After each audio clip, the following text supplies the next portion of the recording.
So there's really three main strategies architects and engineers are using to retrofit aging malls into modern sustainable community hubs. These three main areas would be improving the mixed use, improving the parking and circulation, and then also bringing in community involvement. The mixed use for malls is really important. Right now, you see a lot of these old malls have basically retail and then some food.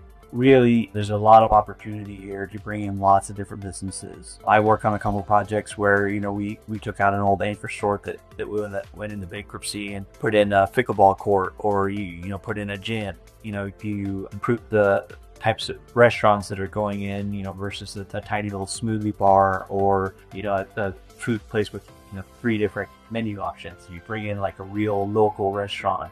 You drive people to the location of the mall. You have also residential stuff that you can do to bring more foot traffic into the mall area. The more types of businesses, more types of uses that you can get out of this existing space, the better. The more people that you can drive to that location, the better chance you're going to have businesses succeeding in this area. The other area that we focus on is the parking and the circulation. So really twofold with the parking. One is you have these vast expanses of parking lot, which is really where your urban heat island comes into effect here, where you have tons of acres of black asphalt that's just absorbing heat and then radiating that heat up. If you can reduce that surface area there, you obviously it's better for the environment, but then also you're walking less, you have better circulation through the parking lot.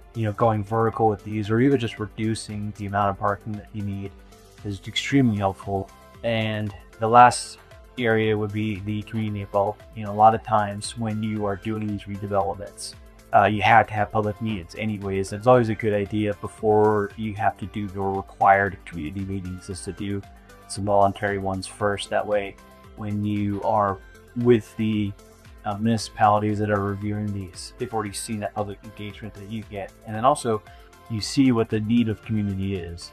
Sometimes it's public transit, and in the Phoenix Metro Center, they install a light rail there, so you have public transit actually bringing people to that location. There's other things that you could get from the community, where it's you want more walkable spaces, you want more green area, you need spaces for more restaurants, you have a particular business that needs to go in. You won't really know that unless you have these community meetings. You have multiple ones before you go to a municipality. You really create that community engagement. You really get buy-in from the community, and those are going to be your big supporters at the end of the day.